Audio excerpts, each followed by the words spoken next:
suppress religious freedom, a surprising result happened. The gospel actually began to spread. So besides the darkness coming in and trying to get the light and salt out, killing lives and bringing so much pain and suffering.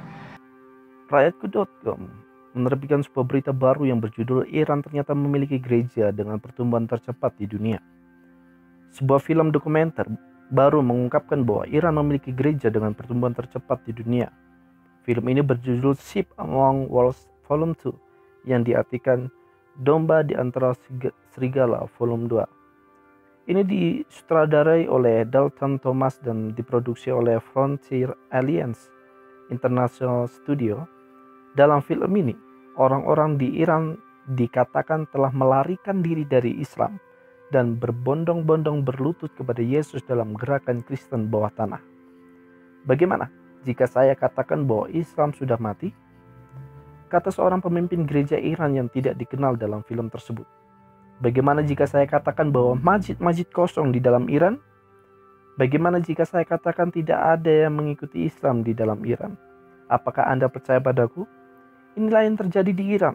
Tuhan bergerak kuat di dalam Iran, katanya.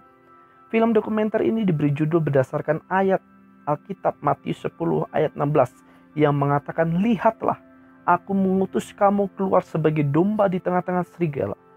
Jadi bijaklah seperti ular dan lugu seperti merpati."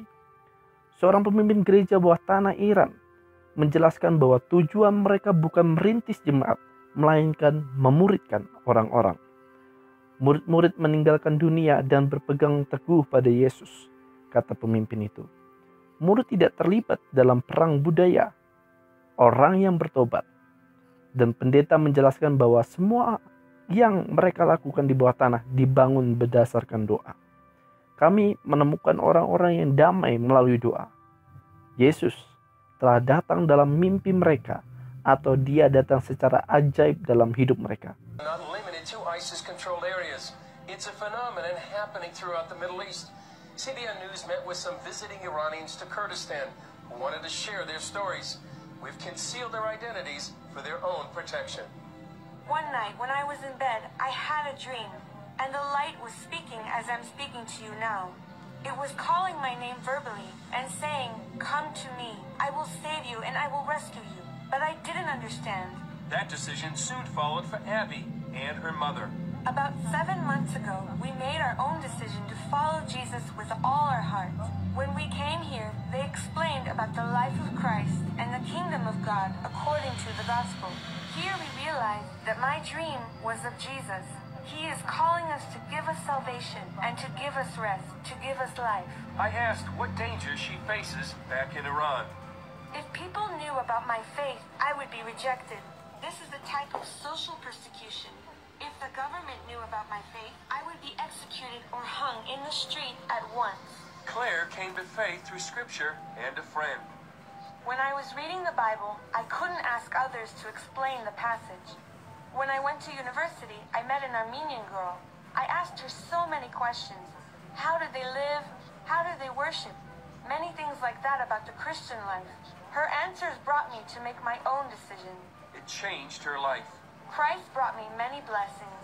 I can't describe how faithful Jesus has been, but things which I cannot say in words have happened to me.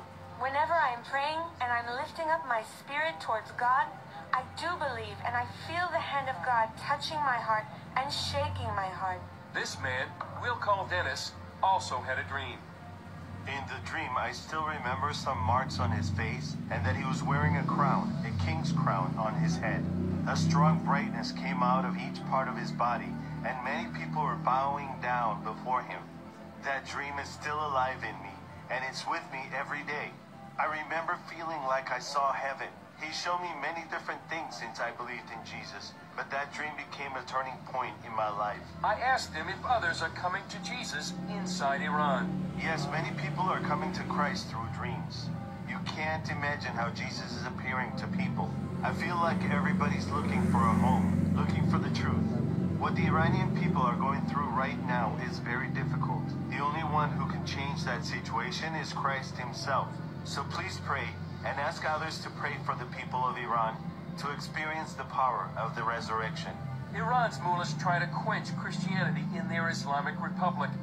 Despite those efforts, missionaries say Iran has one of the fastest growing churches in the world.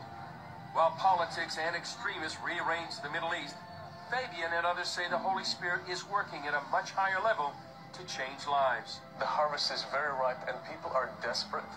They have lost everything, they are in pain, they need help, and they are ready to listen, and people need to know that. Yes, there's many bad people and they want to kill and destroy, but there's so much more people who are desperate for answers in life.